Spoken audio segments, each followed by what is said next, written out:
Engineering کا ایک ایسا شاہکار جس نے گزشتہ 13 دہائیوں سے پوری دنیا کے سیاحوں کو اپنا گرویدہ بنایا ہوا ہے۔ کیا آپ جانتے ہیں کہ ایفل ٹاور کو کس نے اور کب بنایا؟ اس کے بنانے میں کتنا خرچہ آیا؟ ایفل ٹاور کو آئرن لیڈی کے نام سے کیوں جانا جاتا ہے؟ اس کے نیچے بنائے جانے والے خفیہ بنکر کا کیا مقصد تھا؟ جنگ عظیم اول اور دوم میں ایفل ٹاور نے کیا کردار ادا کیا؟ رات کو جلائی جانے والی 20,000 لائٹس کیسے جلائی جاتی ہیں؟ جدید سائنس کی ترویج میں ایفل ٹاور نے کیا کیا کردار ادا کیا ہے؟ ایفل ٹاور کو کب تک اسی حالت میں قائم رکھا جا سکے گا؟ اس کی بلندی ہر سال خود کیسے بڑھ رہی ہے؟ ہٹلر جنگ دوم میں کامیابی کے بعد آخر اس کو کیوں گرانا چاہتا تھا؟ 1000 فٹ کی بلندی پر خفیہ کمرہ کیوں بنایا گیا؟ اگر آپ ایفل ٹاور کے بارے میں یہ سب کچھ جاننا چاہتے ہیں تو ویڈیو کو آخر تک لازمی دیکھیں، اور اگر آپ نئے ہیں تو برائے مہربانی میرے اس چینل کو بھی لازمی سبسکرائب کر لیں۔ ایفل ٹاور کو بنانے کا کام 28 جنوری 1887 کو شروع ہوا اور 15 مارچ 1889 کو ختم کر دیا گیا۔ اس کو بنانے میں اس وقت کی 1.5 ملین امریکی ڈالر کا خرچ آیا، جو آج کے 36.8 ملین امریکی ڈالر کے برابر ہے۔ دوستو، اس کی بلندی 324 میٹر یا 1063 فٹ ہے اور چوڑائی 125 میٹر یا 410 فٹ ہے۔ اس کو بنانے کا سہرا گستیف ایفل کو جاتا ہے، جس کے نام پر ہی اس ٹاور کو منسوب کیا گیا۔ ایفل ٹاور کے 3 حصے ہیں۔ پہلے حصے کی اونچائی 186 فٹ ہے۔ اس پر ایک ہوٹل بھی بنایا گیا ہے۔ اس حصے کو خوشگوار اور رومانوی بنانے کے لیے خوبصورت رنگدار شیشے لگائے گئے ہیں۔ دوسرے حصے کی اونچائی 377 فٹ ہے۔ یہاں سے دریائے سین کا نظارہ انتہائی دلکش ہے۔ سیاح اس مقام پر تصاویر لیتے نہیں تھکتے۔ تیسرے اور سب سے اوپر والے حصے کی اونچائی 906 فٹ ہے۔ یہاں پر ایک سائنٹیفک لیبارٹری کے ساتھ ساتھ شراب خانہ بھی بنایا گیا ہے، جو وہاں کے لوگوں کے لیے بہت ہی اہم ہے۔ ایفل ٹاور کو بناتے ہوئے یہ طے کیا گیا تھا کہ اس شاہکار عمارت کو 20 سال کے بعد گرا دیا جائے گا، لیکن ایسا نہ ہو سکا۔ اس کی مضبوطی کو برقرار رکھنے کے لیے ہر 7 سال کے بعد اس کو رنگ کیا جاتا ہے۔ اس کو اب تک 19 دفعہ رنگ کیا جا چکا ہے۔ اس کو رنگ کرنے کے لیے صرف 25 افراد کی ضرورت ہوتی ہے۔ ہر 7 سال بعد یہی 25 لوگ اس کو رنگ کرتے ہیں۔ پورے ایفل ٹاور کو رنگ کرنے کے لیے 60 ٹن پینٹ کی ضرورت ہوتی ہے۔ فرانس میں اس شاہکار کے لیے 180 سے زائد نام استعمال کیے جاتے ہیں، لیکن آئرن لیڈی سب سے زیادہ مشہور نام ہے۔ 1930 کے ادوار میں اس شاہکار کی تعریف میں کئی رسالے چھاپے گئے، جس میں اس کو the old iron lady, the talc iron lady اور دا ٹال بیوٹیفل لیڈی کے نام سے لکھا گیا، جس سے اس کا نام آئرن لیڈی کے نام سے مشہور ہو گیا۔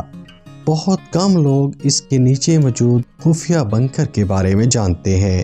اس خفیہ بنکر کو ملٹری کے لیے بھی استعمال کیا جاتا رہا ہے۔ ایک سرنگ کے ذریعے اس خفیہ بنکر کو ملٹری اسکول کے ساتھ ملا دیا گیا ہے۔ دوستو، سیاحوں کو 1000 فٹ کی بلندی پر لے کر جانے اور واپس لانے کے لیے 6 عدد ایلیویٹرز استعمال کیے جاتے ہیں۔ یہ ایلیویٹرز دوسرے حصے تک جاتے ہیں۔ دوسرے حصے سے تیسرے حصے پر جانے کے لیے صرف 2 ایلیویٹر استعمال ہوتے ہیں۔ یہ خودکار طریقے سے آپریٹ کیے جاتے ہیں۔ کمال مہارت سے اس ایلیویٹر سسٹم کو منظم کر کے چلایا جاتا ہے۔ ایلیویٹر سسٹم کے علاوہ پیدل جانے والے سیاحوں کو 1665 سیڑھیاں چڑھ کر اس کے بلند ترین مقامات پر جانا پڑتا ہے۔ یہ نوجوانوں کے لیے بہرحال ایک ایڈونچر ہے۔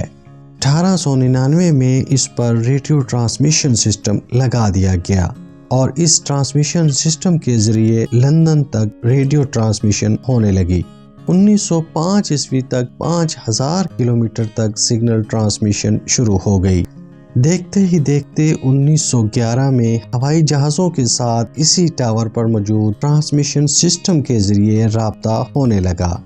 جنگ عظیم ایک میں اسی کمیونیکیشن سسٹم کو استعمال کر کے جرمن فوج کی آپس کی خفیہ ویڈیو کو حاصل کیا جاتا رہا۔ اسی خفیہ ٹیپنگ کی وجہ سے جرمن جاسوس ماتا ہاری کو گرفتار کیا گیا۔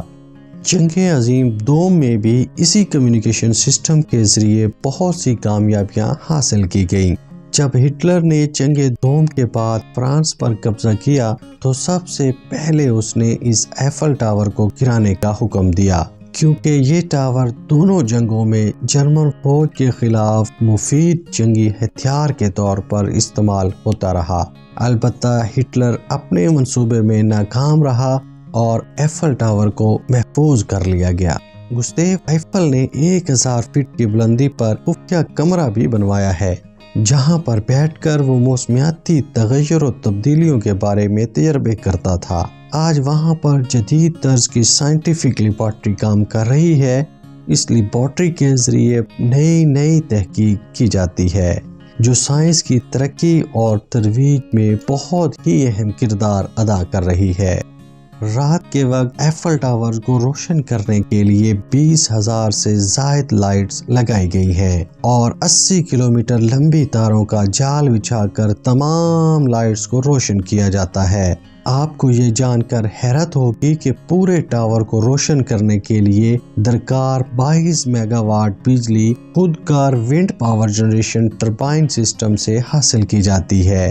22 میگا واٹ بجلی بنانے کے لیے 1 روپے کا خرچ بھی نہیں آتا۔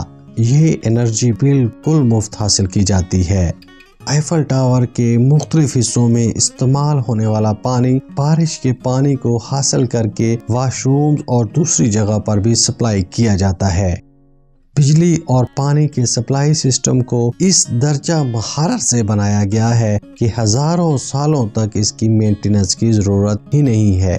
ایفل ٹاور ایک خاص آئرن سے بنا ہوا ایک ایسا شاہکار ہے جو ہر سال 7 انچ خود بخود بڑھ جاتا ہے۔ اب تک اس کی لمبائی میں 20 فٹ کا اضافہ ہو چکا ہے۔ اس اضافے کی وجہ موسم گرما میں 40 ڈگری سینٹی گریڈ سے زیادہ کا ٹمپریچر ہے۔ اس ٹمپریچر پر لوہا پھیلتا ہے، جس سے اس کی لمبائی میں اضافہ ہوتا جا رہا ہے۔ دوستو، امید کرتا ہوں کہ آپ کو ایفل ٹاور کے بارے میں کافی معلومات ملی ہوں گی۔ آپ اپنی رائے سے ہمیں کامنٹ سیکشن میں لازمی بتائیے گا۔ اگر آپ نئے ہیں تو برائے مہربانی میرے اس چینل کو بھی ابھی سبسکرائب کر لیں۔ آپ کا بہت شکریہ۔